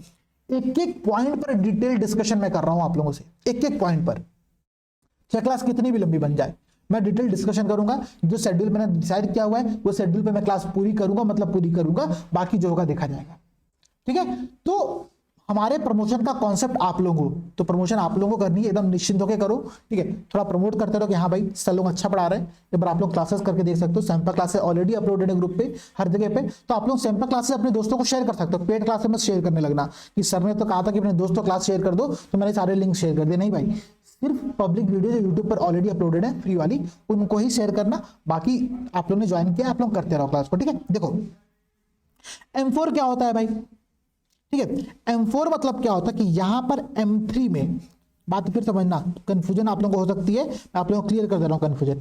यहां पर M3 की मैं बात कर रहा हूं, ठीक है, M3 की। M3 में यहां पर आप पोस्ट ऑफिस के, ठीक है, पोस्ट ऑफिस की जमा सभी राशियों को यहां पर आप ऐड कर दो, ठीक है। पोस्ट ऑफिस की जमा सभी राशियों को यहां पर आप ऐड कर दो। जैसे कि आप समझना, जैसे कि आपका जितने भी सर्टिफिकेट्स होते हैं ना, ठीक है, और जितने भी प्रकार के यहाँ पर डिपॉजिट हो सकते हैं, बस यहाँ पर आप लोग को ध्यान ये रखना है कि यहाँ पर जो राष्ट्रीय बचत पत्र जो पोस्ट ऑफिस में जमा किया था, राष्ट्रीय बचत पत्र, नेशनल सेविंग सर्टिफिकेट, उसके पैसे को यहाँ पर काउंट हम लोग नहीं करते, ठीक है। राष्ट्रीय बचत पत्र को यहाँ पर काउंट नहीं करते हैं, बाकी सभी चीजों को यहाँ पर काउंट कर लिया जाता है, ठीक है। यहाँ पर क्या था, पोस्ट ऑफिस के सभी सेविंग अकाउंट के पैसे थे, यहाँ पर पोस्ट ऑफिस के सभी प्रकार के पैसे शामिल किए जा रहे हैं, बस उसमें राष्ट्रीय बचत पत्र यहाँ पर शामिल नहीं होता है। तो ये मनी के कुछ क्लासिफिकेशंस होते हैं।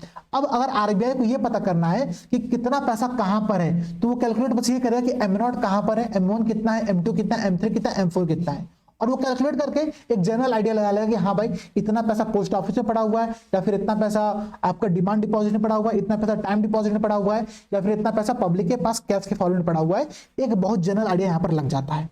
बात क्लियर हो गया। अब इन मनी के थोड़ा क्लासिफिकेशन को फिर समझना। देखो M0 जो था, ठीक है, आपको पता है कि ये कैश के फॉर्मेट में है, तो लिक्विडिटी, ठीक है, जो आपकी तरलता होगी वो कहां होगी, वो सबसे ऊपर अच्छी होगी। यहां पर जो लिक्विडिटी होगी, जो तरलता होगी वो ज्यादा होगी, क्योंकि M0 क्या है, वो कैश के फॉर्मेट में है, वो कैश के फॉर्मेट में। फिर समझना, M1 क्या है, यहां पर डिमांड डिपॉजिट है, आप जब चाहे तब पैसे निकाल सकते हो। M3 में क्या है, टाइम डिपॉजिट, आप एक समय के बाद ही निकाल सकते हो। तो अगर एक समय के बाद निकाल सकते हो तो वो लिक्विडिटी तो उसमें अच्छी नहीं ना रही, उसमें एक फिक्स हो गया चीज कि नहीं भाई आपको एक साल के बाद ही वो पैसा मिलेगा। तो ऊपर के टर्म में M0 सबसे ज्यादा लिक्विडिटी होती है, सबसे ज्यादा तरलता होता है उसमें, M1 में से थोड़ा सा कम, M2 में थोड़ा कम, और ऐसे ऐसे आते हुए M4 सबसे कम तरलता को यहाँ पर अपने अंतर्गत शामिल करता है। बात क्लियर हो गया। ये एक सीक्वेंस आप लोग ऐसे याद कर सकते हो। और कुछ बातें समझो भाई, जैसे कि जो यहां पर आपका M0 होता है, ठीक है, इसी M0 को हम लोग क्या कहते हैं, हाई पावर्ड मनी कहते हैं, हाई पावर्ड मनी कहते हैं। ये भी एक बहुत इंपॉर्टेंट पॉइंट है। हाई पावर्ड मनी के साथ ही इसको हम लोग क्या कहते हैं, सेंट्रल बैंक मनी भी कहा जाता है। सेंट्रल बैंक मनी भी कहा जाता है, एक प्रकार से आरबीआई की कुल देयता होती है, ठीक है। इसको हम लोग रिजर्व मनी के नाम से भी जानते हैं, रिजर्व मनी के नाम से भी जानते हैं, ठीक है। तो हाई पावर्ड मनी, सबसे ज्यादा पावर कहां पर है, कैश के फॉर्मेट में लोगों के पास जो पैसा पड़ा हुआ है, तो वो क्या हो गया, वो हाई पावर्ड मनी कहा जाएगा, ठीक है। M0 जो होगा वो हाई पावर्ड मनी यहां पर होगा, ठीक है। सेंट्रल बैंक मनी, चूंकि आरबीआई की कुल देयता यहां पर शामिल की जा रही है, तो उसको हम सेंट्रल बैंक मनी भी कहते हैं, ठीक है। अब दो चीजें और ध्यान रखना, जो M1 और M2 है इसको हम लोग नैरो मनी कहते हैं, संकीर्ण मुद्रा कहते हैं, ठीक है, संकीर्ण मुद्रा कहते हैं, नैरो मनी कहते हैं, ठीक है। और सिमिलर तौर पर M3 और M4 जो होता है इसको हम लोग ब्रॉड मनी कहते हैं, व्यापक मुद्रा कहते हैं, क्योंकि यहां पर लगभग सारे प्रकार की करेंसी यहां पर क्या होती है, शामिल कर ली जाती है, ठीक है। सारे प्रकार की करेंसी यहां पर क्या कर ली जाती है, शामिल कर ली जाती है। तो ये एक बहुत सिंपल सा स्ट्रक्चर था, ठीक है, तरलता को देखने का, तरलता को समझने का, कि मार्केट में कितना पैसा किस फॉर्मेट में और कहां पर पड़ा हुआ है, ये समझने के लिए आरबीआई इस आधार पर क्लासिफिकेशंस करती है और उनको यहां पर स्टडी करती है, ठीक है। ये एक बहुत सिंपल सा फॉर्मेट है। अब देखो भाई, इसके बाद हम लोग का स्टार्ट होता है आज की क्लास में कैपिटल मार्केट। हम लोग का दो टॉपिक थे, मनी मार्केट और कैपिटल मार्केट। अच्छा एक बात समझना, क्लासेस बहुत सिंपल है, कंफ्यूज बिल्कुल नहीं होना, ठीक है। क्लासेस बस करते रहो। पूंजी बाजार की यहाँ पर मैं बात कर रहा हूँ, ठीक है, पूंजी बाजार की बात कर रहा हूँ, कैपिटल मार्केट की बात कर रहा हूँ। ये क्या होता है भाई, यहाँ पर अगर ऋण की परिपक्वता अवधि जो उसका टेन्योर पीरियड होता है वो 365 दिन से ज्यादा का होता है, 1 साल से ज्यादा की अवधि के लिए अगर हम लोन लेते हैं तो वो क्या होता है, कैपिटल मार्केट के अंतर्गत आता है, ठीक है। मनी मार्केट में क्या था, वहां पर हमने आरआरबी को भी एक पार्टिसिपेंट के तौर पर शामिल किया था। यहां पर क्या होता है, यहाँ पर आरआरबी शामिल नहीं होते। इन सारे पॉइंट पर हमने पहले डिस्कस किया हुआ है, ठीक है। अब देखो भाई, यहां पर जो कि इंपॉर्टेंट पॉइंट है, इंपॉर्टेंट पॉइंट ये है कि जो कैपिटल मार्केट होता है ना, जैसे कि मनी मार्केट को पूरी तरीके से आरबीआई नियंत्रित कर रही थी, उसका रेगुलेटर थी, ठीक है, नियामक थी। यहां पर पूरी तरीके से आरबीआई उसको रेगुलेट नहीं करती, ध्यान रखना, पूरी तरीके से यहां पर पूरी बात लिख दे रहा हूं, पूरी तरीके से आरबीआई नियंत्रित नहीं करती है, ठीक है। यहां पर कुछ अन्य संस्थाओं की भूमिका भी होती है, जैसे कि सेबी की भूमिका होती है, सेबी, ठीक है। सेबी क्या होता है अभी हम लोग डिस्कस करेंगे, ठीक है। अभी जब टाइम आएगा उसका हम लोग इस टॉपिक को यहाँ पर डिस्कस करेंगे। इसके अंतर्गत क्या होता है ना, मैं आप लोग को बताता हूं। इस कैपिटल मार्केट के अंतर्गत जो, जैसे आपने देखा था अभी, ठीक है, कि मनी मार्केट में जो सिस्टम यहाँ पर लिए गए थे, गवर्नमेंट सिक्योरिटी, डिपॉजिट सर्टिफिकेट और कॉमर्शियल पेपर, यहां पर जो सिस्टम होते हैं उन सिस्टम की एक बार हम लोग यहाँ पर बात कर लेते हैं, ठीक है। यहाँ पर हम लोग क्या कर लेते हैं, उनकी भी एक बार यहाँ पर बात कर लेते हैं कि देखो भाई यहाँ पर कौन कौन से सिस्टम के आधार पर लोन लिया और दिया जा सकता है। पहला जो तरीका होता है इसको हम क्या कहते हैं, गवर्नमेंट सिक्योरिटी। लेकिन गवर्नमेंट सिक्योरिटी दो प्रकार की होती है, बिल और बॉन्ड। बिल कहां पर आएगा, मनी मार्केट में। बॉन्ड कहां पर आएगा, आपका कैपिटल मार्केट में। बात क्लियर हो गया ना। तो बॉन्ड का जो कॉन्सेप्ट होगा वो आप लोगों का यहां पर कैपिटल मार्केट में आएगा। एक पॉइंट ये आप लोग को यहां पर ध्यान रखना है, ठीक है। इसके अलावा क्या भाई, इंडस्ट्रियल सिक्योरिटी भी होती है, ठीक है। जो औद्योगिक प्रतिभूतियां होती है ना, उसको भी यहां पर हम लोग शामिल करते हैं, औद्योगिक प्रतिभूतियों को भी यहां पर हम लोग शामिल करते हैं। ये पॉइंट यहां पर आप लोग को ध्यान में रखना है, ठीक है। अच्छा, औद्योगिक प्रतिभूतियां जो होती है वो किस प्रकार की होंगी भाई, तो बॉन्ड दो प्रकार के होते हैं, आपको पता है, मैंने डिस्कस कर चुका है, ठीक है। गिफ्ट एज बॉन्ड और जो बाकी बॉन्ड थे वो मैंने आप लोग से डिस्कस किए थे, जीरो कूपन बॉन्ड वाला, ठीक है। यहां पर जो इंडस्ट्रियल सिक्योरिटी होंगी वो दो प्रकार की होती है, और वो कैसी होती है एक बार समझना। आपने नाम तो सुना ही होगा, ठीक है, वो एक है ना राहुल, नाम तो सुना होगा, ठीक है। यहां पर भी वही है, शेयर, नाम तो सुना ही होगा, ठीक है। शेयर मार्केट का नाम तो आप सबने सुना ही होगा। तो जो इंडस्ट्रियल सिक्योरिटी यहां पर होती है उसका एक फॉर्मेट होता है शेयर। शेयर बेच करके क्या करती है कंपनियां, लोन मार्केट से उठा पाती है, कैपिटल मार्केट से, ठीक है। और जो एक दूसरा तरीका होता है उसको हम लोग कहते हैं, उसको कहते हैं डिबेंचर, ठीक है, उसको हम लोग कहते हैं डिबेंचर, ठीक है। एक प्रकार का ये ऋण पत्र होता है, हिंदी में इसको ऋण पत्र कहा जाता है, ठीक है, ऋण पत्र कहा था। इसको एक टर्म, बस टेक्निकल टर्म दे दिएगा, डिबेंचर टर्म यहाँ पर दे दिएगा, ठीक है। डिबेंचर टर्म इसको यहाँ पर हम लोग कहते हैं। अब बात समझना थोड़ा सा, ठीक है। बात ये समझना है कि शेयर मार्केट को पूरा कौन नियंत्रित करेगा, सेबी। इसको नियंत्रित करने का काम सेबी होगा, सेबी का होगा। इसीलिए मैंने आप लोगों से बोला था कि इस कैपिटल मार्केट में कंप्लीटली जो नियामक होता है वो आरबीआई यहां पर नहीं होती, यहां पर सेबी की भूमिका होती है। अच्छा, अगर मैं सेबी के बारे में आप लोगों से कुछ पॉइंट डिस्कस कर ही दूं कि सेबी देखो है क्या, ठीक है, तो एक बार सेबी के बारे में समझ लेना। यहाँ पर कुछ इन्फॉर्मेशन दे रहा हूँ, यहाँ से प्रश्न बन सकते हैं यूपीएससी और पीसीएस दोनों में। प्रश्न क्या, पहला प्रश्न तो ये बन सकता है, ये बताओ भाई कि सेबी जो है उसकी स्थापना कब हुई थी, उसकी स्थापना कब हुई थी, ठीक है। तो उसकी स्थापना हुई थी 1988 में। अब याद मत करने लग जाना, किसी को याद नहीं हो रहा है डेट, नहीं याद करना है, ठीक है। जो याद करना है वो इन्फॉर्मेशन मैं दे रहा हूं। इसकी स्थापना के पश्चात 1992 में, ठीक है, 1992 में सेबी एक्ट लेकर के आया गया। सेबी एक्ट संसद के द्वारा प्रस्तुत किया गया और यहां पर इस पूरे सिस्टम को, सेबी को एक स्टैट्यूटरी बॉडी का दर्जा दिया गया, ठीक है, सांविधिक निकाय का दर्जा दिया गया। सांविधिक निकाय क्या होते हैं, वे सभी बॉडीज, वे सभी निकाय जो किसी पार्लियामेंट के अधिनियम के द्वारा, एक्ट के द्वारा जिनको पारित किया जाता है, बनाया जाता है, उनको हम सांविधिक निकाय कहते हैं। सांविधिक अथवा इसको हम वैधानिक निकाय भी कहते हैं, ठीक है, वैधानिक निकाय भी यहां पर कहते हैं, ठीक है, वैधानिक निकाय भी कहते हैं। ये आपका सिंपल टर्म यहां पर ऐसे होता है, ठीक है। तो सांविधिक या फिर वैधानिक निकाय जो होते हैं वो इस प्रकार से आप लोगों के बनते हैं, ठीक है, स्टैट्यूटरी बॉडी से कहा जाता है। अब देखो भाई, इसके अलावा कुछ बातें और समझो यहां पर आप लोग, ठीक है। इसका जो हेडक्वार्टर होगा, ठीक है, इसका हेडक्वार्टर कहां पर होगा, वही मुंबई। मुंबई क्या है भाई, भारत की कैपिटल सिटी है, मतलब कैपिटल नहीं, सॉरी, मतलब मनी कैपिटल सिटी है। मतलब वहां पर क्या होता है भाई कि सारी जो आर्थिक गतिविधियां होती है उसका केंद्र कहां पर है, मुंबई में। आरबीआई का हेडक्वार्टर कहां पर है, मुंबई में, ठीक है। सेबी का हेडक्वार्टर कहां पर है, मुंबई में, ठीक है। वहां पर एक बॉम्बे स्टॉक एक्सचेंज की स्थापना हुआ था, अभी हम उस पर आएंगे भी, ठीक है। तो स्टॉक एक्सचेंज क्या होता है मैं आप लोगों से डिस्कस कर ही लेता हूं, जब यहाँ पर हम लोग आ ही चुके हैं तो पहले मैं स्टॉक एक्सचेंज आप लोगों से डिस्कस कर लेता हूँ कि स्टॉक एक्सचेंज होते क्या दरअसल है, ठीक है। देखो मार्केट जो होता है ना, ठीक है, जो मार्केट होता है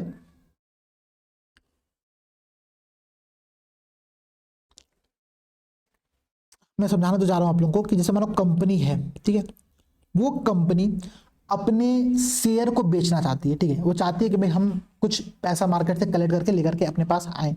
जब उसको पैसा कलेक्ट करना होगा तो वो क्या करेगी पता है, वो करेगी ये कि वो किसी को अपना शेयर बेचेगी, कहेगी आप अगर आप लोग शार्क टैंक देखते होगे भी रिसेंट में सोनी लाइव पर एक शार्क टैंक का सीरीज आती है, ठीक है, जहां पर क्या होता है कि वो कुछ अपने आइडियाज लेकर के आता है और कहता है कि ठीक है आप मेरी कंपनी में 2 करोड़ का इन्वेस्टमेंट करिए, मैं आपको 10% का शेयर होल्डिंग यहां पर दे दूंगा, ठीक है। वो क्या है, वो प्राइमरी मार्केट का एग्जांपल है। सेकेंडरी मार्केट एग्जांपल क्या होता है, जहां पर हम लोग स्टॉक एक्सचेंज पर चीजों को खरीदते और बेचते हैं, शेयरों को खरीदते और बेचते हैं। जैसे कि ये काम मैं भी करता हूं, मैं भी जीरोधा पर और एक ग्रो करके एक वो है, ठीक है, वहां पर हम लोग क्या करते हैं शेयर को खरीदते और बेचते हैं। हालांकि आज तक मुझे फायदा नहीं हुआ, ठीक है, मुझे जितने पैसे मैंने इन्वेस्ट किए सारे नुकसान में गए। हालांकि क्योंकि मैं चीजों को समझने की प्रोसेस में हूं, मैं भी शेयर मार्केट को समझना चाहता हूं और शेयर मार्केट को समझना बहुत टफ वर्क है। मेरी इकोनॉमिक्स मतलब अच्छी खासी शुरू से रही, मुझे थोड़ा समझ में आता रहा है, तो मैं शेयर मार्केट समझने पे बहुत वर्क करता हूँ। हम लोग शेयर मार्केट में समझना था कि भाई कैसे मार्केट ऊपर जा रहा है इस बारे में पता कैसे किया जाए। तो ये जो काम होता है ना, कंपनियां जो अपने शेयर को बेचती और खरीदती हैं, ठीक है, वो आप लोग स्टॉक एक्सचेंज पर देखने को मिलता है। ये पूरा प्रोसेस कहां पर होता है, ये पूरा प्रोसेस होता है स्टॉक एक्सचेंज पर, ठीक है, स्टॉक एक्सचेंज पर होता है। ये बात यहाँ पर आप लोग ध्यान में रखना। ये जैसे आपके घर के बगल में सब्जी मार्केट होता है, उसका एग्जाम्पल ले लो आप लोग। ये क्या है, एक प्रकार का मार्केट है जहां पर कंपनियां अपने शेयर को बेच रही है और हम और आप जैसे जो इन्वेस्टर है वो जाकर के वहां से शेयर को खरीद रहे हैं, ठीक है। ये आप लोगों का हो गया स्टॉक एक्सचेंज का एग्जाम्पल, ठीक है। एक प्लेटफॉर्म जहां पर कंपनी अपने शेयर को बेच रही है, जो इन्वेस्टर है जो निवेशक है वो शेयर को खरीद रहा है। जैसे अगर आप देखो अभी आपको टाटा मोटर्स का शेयर लेना हो, आप चले जाओ स्टॉक एक्सचेंज पर। स्टॉक एक्सचेंज भारत में 2 प्रकार की बहुत फेमस है, ठीक है, 2 स्टॉक एक्सचेंज भारत में है और दोनों बहुत फेमस है। मैं आप लोग बता देता हूं कौन कौन सी। एक है जिसका नाम है BSE, बॉम्बे स्टॉक एक्सचेंज, ठीक है। एक है नेशनल स्टॉक एक्सचेंज NSE, ठीक है। ये दोनों बहुत फेमस है, दोनों इतनी फेमस है कि आप पूछो मत, ठीक है। अब समझो भाई, बॉम्बे स्टॉक एक्सचेंज की स्थापना कब हुई थी पता है, 1875 के टाइम पर, ठीक है। और नेशनल स्टॉक एक्सचेंज की स्थापना 1992 के टाइम पर हुआ था, ठीक है, 1992 के टाइम पर हुआ था। बॉम्बे स्टॉक एक्सचेंज बहुत फेमस है, हालांकि नेशनल स्टॉक एक्सचेंज जो है वो भी अपनी अच्छी खासी यहाँ पर वैल्यू रख चुका है। भारत का पहला कंप्यूटरीकृत जो स्टॉक एक्सचेंज था वो यही नेशनल स्टॉक एक्सचेंज था, ठीक है। अब नेशनल स्टॉक एक्सचेंज क्या करता है कि वो एक निफ्टी 50 जारी करता है। निफ्टी 50 आप लोग मार्केट में देखते होगे ना कि आज मार्केट बहुत चढ़ गया, आज मार्केट बहुत गिर गया। तो चढ़ना और गिरने का जो कॉन्सेप्ट होता है वो यही शेयर मार्केट से निकल करके आता है। वो क्या होता है, वो यहाँ शेयर मार्केट से निकल करके आता है। इसको समझने का प्रयास करना आप लोग, बहुत सिंपल टर्म्स में बता रहा हूं आप लोगों को। इतना सिंपल होता नहीं है नेशनल स्टॉक एक्सचेंज या फिर बॉम्बे स्टॉक एक्सचेंज पर चीजों को खरीदना और बेचना, बहुत टफ वर्क होता है, उसे बहुत दिमाग लगाना पड़ता है चीजों को। लेकिन समझाने की पॉइंट ऑफ समझो तो NSE क्या करता है, एक निफ्टी 50 जारी करता है। इसे क्या करता है, ये 50 बेस्ट कंपनियां जो NSE पर रजिस्टर्ड होंगी उन कंपनियों का इंडेक्स का एक समरी होता है, ठीक है। समरी कैसे भाई, जैसे मानो 50 कंपनियों को, उन जो टॉप 50 कंपनियां थी उनका परफॉर्मेंस कैसा रहा। अगर उनका परफॉर्मेंस अच्छा रहा, ठीक है, अगर उन्होंने आज सारी कंपनियों ने मिलकर के एवरेज 1000 अंक की छलांग लगाई है तो निफ्टी 50 क्या होगा, 1000 पॉइंट ऊपर चला जाएगा।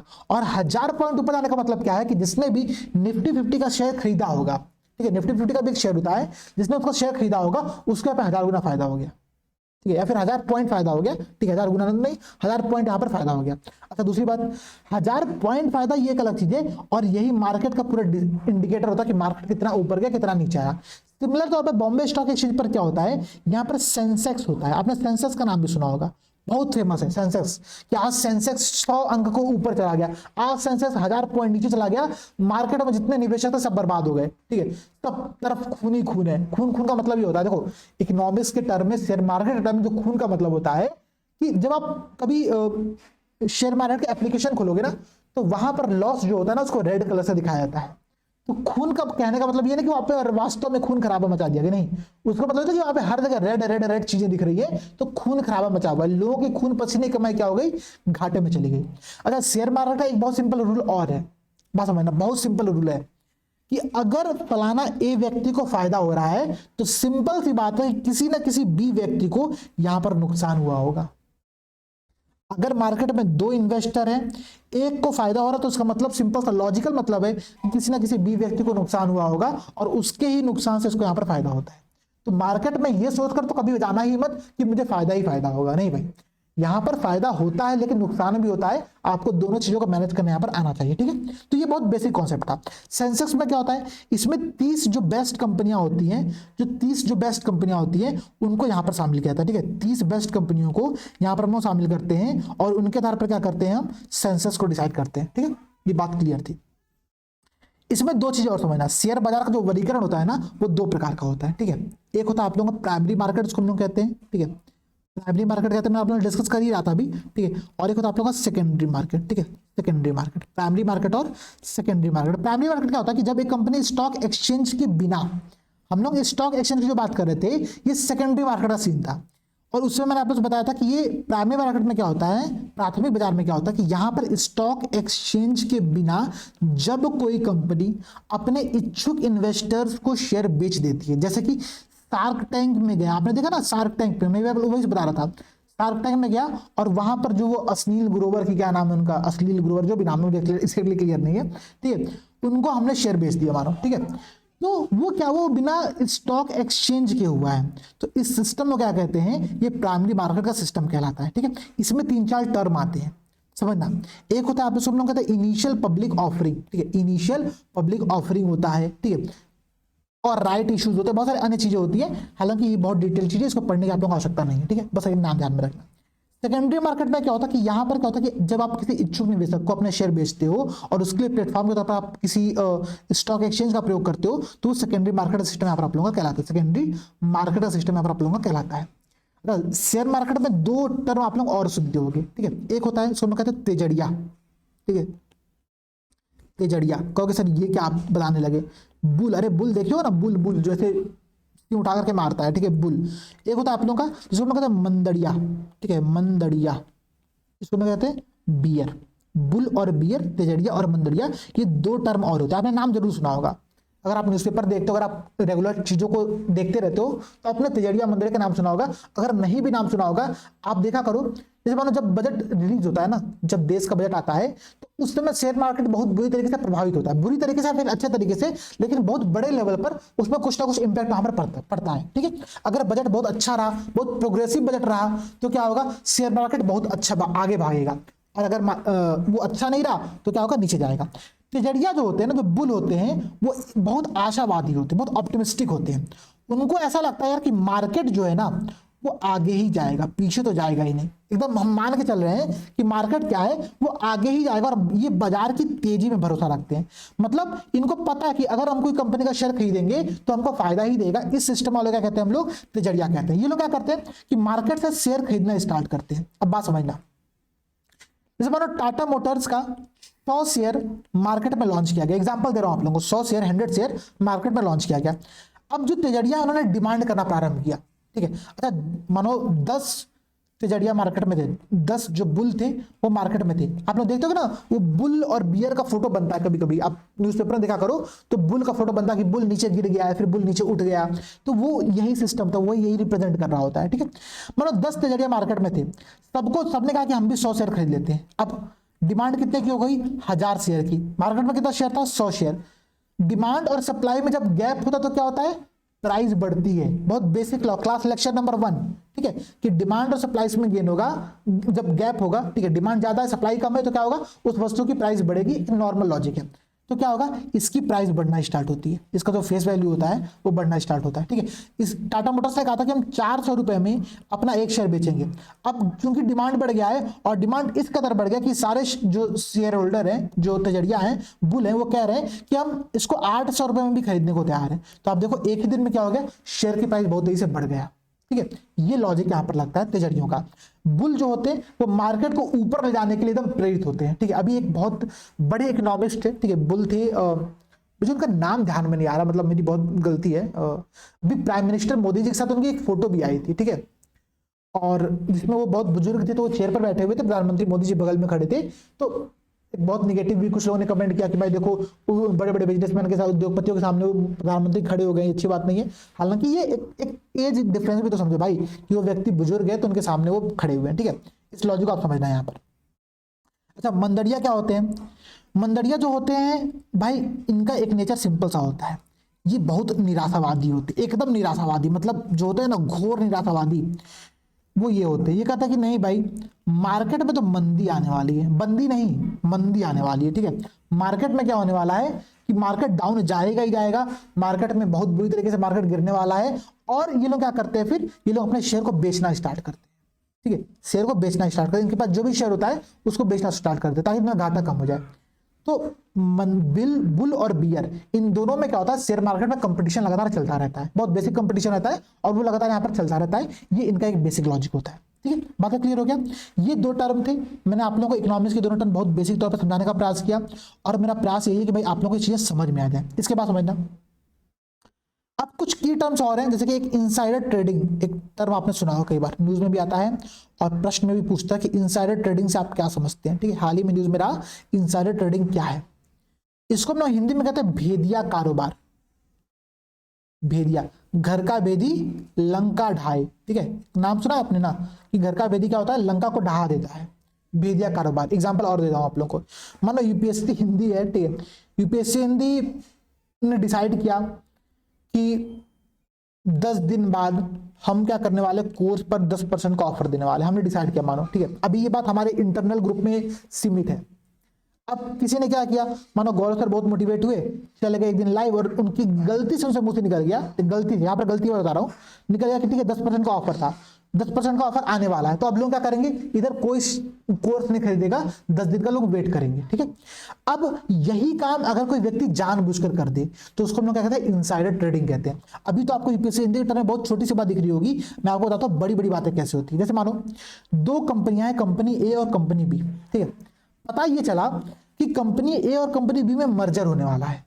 अच्छा, चूंकि इन कंपनियों में मर्जर होगा और दोनों कंपनियां प्रॉफिट में, तो क्या होगा, मार्केट में ये और स्ट्रांग कंपनी बनेगी। जब और स्ट्रांग बनेगी तो इसकी डिमांड क्या होगी, बढ़ेगी। इसका मतलब क्या है कि आने वाले समय में ये कंपनी बहुत भयंकर फायदा देने वाली है। तो इसका शेयर अगर मैं आज खरीद लेता हूं तो कल को ये मुझे फायदा देगी, ये बात क्लियर है। तो अगर ये इंफॉर्मेशन उस कंपनी का कोई ऐसा व्यक्ति जिसके पास ये इंफॉर्मेशन थी, उसने किसी अपने दोस्त को, अपने किसी रिलेटिव को ये बात शेयर कर दिया कि ठीक है भाई ऐसा कुछ होने वाला है मार्केट के अंतर्गत, तुम इसके शेयर पहले से खरीद लो, ठीक है। इसीलिए क्या होता है ना कि जैसे मानो अगर आप फलाना कंपनी में काम कर रहे हैं, जैसे मानो कोई व्यक्ति है जो पीडब्ल्यूसी में काम कर रहा है, ठीक है, पावर वाइट कूपर समथिंग एक कंपनी का नाम है, ठीक है, जैसे रैंडम मेरे दिमाग में आ गया पीडब्ल्यूसी कंपनी, ठीक है। मानो कोई पीडब्ल्यूसी कंपनी में काम कर रहा है, अब वो अगर इस कंपनी में इस पद पर है, इस पोस्ट पर है, उसको पता है कि ये कंपनी अपने बिजनेस को किस प्रकार से एक्सपेंड करने वाली है, तो क्या होगा, वो कल को अपने किसी रिलेटिव से बात शेयर कर दिया कि ठीक है तुम ये काम कर लो। इसीलिए होता है कि पीडब्ल्यूसी के उस कर्मचारी को खुद के तर्ज पर शेयर खरीदने की अनुमति नहीं होती है, ठीक है। इनको शेयर मिलते हैं, अलग से इनको शेयर मिलते हैं, कंपनी देती है, लेकिन ये खुद उस कंपनी का शेयर नहीं खरीद सकते। या फिर अगर ये कंपनी किसी और कंपनी के साथ वर्क कर रही है तो उस कंपनी का भी शेयर वो नहीं खरीद सकते, क्योंकि उसकी भी इंफॉर्मेशन इनके पास अवेलेबल है। इसीलिए मार्केट में इन सब चीजों को नियंत्रित करने के लिए ये भी अपनी भूमिका निभाती है। अगर इनसाइडर ट्रेडिंग की बात पहले मार्केट में आ जाए तो बहुत भयंकर नुकसान हो सकता है मार्केट में, ठीक है, बहुत भयंकर नुकसान हो सकता है। और ये बहुत बेसिक बात है, अगर ये बात आप समझ रहे हो कि ये नुकसान किस लेवल पर हो सकता है तो समझने का प्रयास करना, ठीक है। ये बहुत इंपॉर्टेंट टर्म है। मानो ठीक है, मतलब गोपनीय इंफॉर्मेशन मार्केट में पहले आ गई, और गोपनीय इंफॉर्मेशन अगर मार्केट में पहले आ गई तो उसका निगेटिव यूज तो कोई भी कर सकता है ना, ठीक है। ये बात आप लोग यहाँ पर समझना। अच्छा, दो टर्म यहाँ पर और होते हैं, उनको भी बार हम समझ लेते हैं। एक होता है आपका एंजल इन्वेस्टर, ठीक है, परिनिवेशक, ठीक है। इसका हिंदी ट्रांसलेशन हुआ था कहीं पर, कहां पर हुआ था, यूपीएससी हिंदी के पेपर में नहीं होता, किसी आयोग के पेपर में होता शायद, मतलब मैं श्योर नहीं हूं, लेकिन मैंने कहीं पर देखा था कि एंजल इन्वेस्टर का जो हिंदी ट्रांसलेशन किया गया था वो किया गया था परिनिवेशक, ठीक है। मतलब एंजल मतलब परी जो होती है ना, जो परियां आती हैं रात में, ठीक है, और सपने में आती है आप लोगों के परियां, ठीक है, उन परियों की यहाँ पर बात नहीं की जा रही है, ठीक है। एंजल निवेशकों में परिनिवेशक नहीं होता, ध्यान रखना। एंजल इन्वेस्टर वे निवेशक होते हैं जो अपनी धनराशि निवेश करते हैं, ठीक है। अच्छा, निवेश कहां पर करते हैं भाई, तो किसी ऐसी कंपनी में जो गैर सूचीबद्ध, जो भी कहीं पर सूचीबद्ध नहीं है, ठीक है, कहीं पर सूचीबद्ध नहीं है, उसमें क्या करते हैं ये लोग अपना इन्वेस्ट करते हैं। और किसी स्टार्टअप में जनरली वो इन्वेस्टमेंट होता है, उसको हम क्या कहते हैं, एंजल इन्वेस्टर कहते हैं। ये जो होते हैं ना, ये एक व्यक्ति होते हैं, ये कोई कंपनी नहीं होती है, कोई ग्रुप नहीं होता है, ये एक व्यक्ति होते हैं। जब यही चीज एक संस्थागत फॉर्मेट में हो, मतलब हमको स्टार्टअप में इन्वेस्ट करना है, लेकिन कई सारे एंजल इन्वेस्टर मिल करके उन्होंने एक ग्रुप बना लिया, जिसको हम क्या कहेंगे, वेंचर कैपिटलिस्ट। वेंचर मतलब कहते हैं, मतलब एक वेंचर कैपिटलिस्ट मतलब एक फूलों की बगिया में से कई सारे फूल कलेक्ट कर लिया हमने, उसे एक ग्रुप बना लिया, ठीक है। और वो ग्रुप क्या कर रहा है, वो हर जगह पे इन्वेस्ट कर रहा है, ठीक है। वेंचर कैपिटलिस्ट क्या कर रहे हैं, हर जगह पे इन्वेस्ट कर रहे हैं। इससे फायदा क्या होता है वेंचर कैपिटलिस्ट के टर्म में, यहाँ पर जो रिस्क होता है ना, वो भी अलग अलग टर्म में डिवाइड हो जाता है। तो किसी एक व्यक्ति पर रिस्क नहीं पड़ता है, रिस्क पूरी संस्था पर पड़ता है। और एंजल इन्वेस्टर में क्या है भाई, जैसे मानो मुकेश अंबानी है, ठीक है, अब उनके पास पैसा है, उन्होंने कहा ठीक है यार, यूपीएससी ने बहुत अच्छा काम कर रही है, ऐसा करते हैं हम उसमें 10 करोड़ का इन्वेस्टमेंट कर देते हैं, लो 10 करोड़ रुपए तुम मेरे से ले लो, ठीक है। ये एंजल इन्वेस्टर हुआ। कल को एक नई संस्थान बनी, ठीक है, मानो रिलायंस इंडिया लिमिटेड ही है, उसने कहा कि नहीं यार, हमको ये कंपनी अच्छी लग रही है, पैसे इसमें हमको इन्वेस्ट करना है, उसने 10 करोड़ रुपए पैसे को दिया। यहां पर जो व्यक्ति इन्वेस्ट कर रहा है वो व्यक्ति नहीं है, वो एक कंपनी है, रिलायंस कंपनी है, तो इसको हम लोग वेंचर कैपिटलिस्ट के टर्म में जानते हैं। तो कभी किसी स्टार्टअप में इस प्रकार से इन्वेस्टर होता है तो दो टर्म आते हैं, एंजल इन्वेस्टर और वेंचर कैपिटलिस्ट का टर्म, ये दोनों टर्म आप यहाँ पर समझ लेना, ठीक है। और क्या बातें होती है भाई, इसी प्रकार से एक चीज और होती है, आप लोगों को सर्कुलर ट्रेडिंग कहते हैं, ठीक है। सर्कुलर ट्रेडिंग में क्या होता है ना कि मानो 4 लोग हैं, ठीक है, समझना, मानो 4 लोग हैं और चारों ने ये डिसाइड किया, उन्होंने एक फैसला किया कि हम कल से क्या करेंगे, हम पेटीएम के शेयर को, ठीक है, खरीदेंगे और बेचेंगे बहुत तेजी से। जैसे मानो इसने क्या किया, इसने 100 शेयर खरीदा, 100 शेयर तो बहुत कम हो गया, मानते हैं, मैं थोड़ा सा लंबे टर्म में बात करता हूँ। मानो इसने 10,000 शेयर जो है इसने खरीदे खुद से, ठीक है, इसने खरीदा, फिर इसने क्या किया, इसने मार्केट में 10,000 शेयर का डिमांड क्रिएट किया, कहा कि हमको भी 10,000 शेयर चाहिए। इसने तुरंत कहा कि ठीक है मैं बेचने को तैयार हूं, ठीक है, इसने इसको बेच दिया। फायदा नुकसान कुछ नहीं, क्योंकि अभी ग्रुप में ही पैसा घूम रहा है, ठीक है। इसने कहा, फिर इसने तुरंत कहा कि यार मुझे भी 10,000 शेयर चाहिए। अब ये 10,000 शेयर इसने इसको ट्रांसफर कर दिया, अभी भी कोई फायदा नुकसान नहीं है, मार्केट में पैसा घूम रहा है, ठीक है।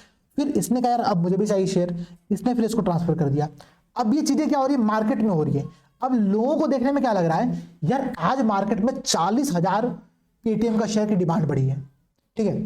अब कल को ये डिमांड 4 लाख हो जाएगी, ये लोग ऐसे डिमांड करते करते डिमांड क्रिएट कर देंगे, और जब डिमांड क्रिएट होती है तो क्या होता है, प्राइस बढ़ती है। और जैसे इसकी प्राइस, मानो ये लोग 400 रुपए पे एक शेयर खरीद रहे थे, अब डिमांड बढ़ रही है, डिमांड बढ़ रही है, प्राइस भी साथ में क्या हो रहा है, बढ़ रहा है, और प्राइस बढ़ के मानो 800 रुपए हो गया। तो जैसे प्राइस 800 होगा, ये लोग क्या करेंगे, सारा शेयर किसी और को बेच देंगे, ठीक है।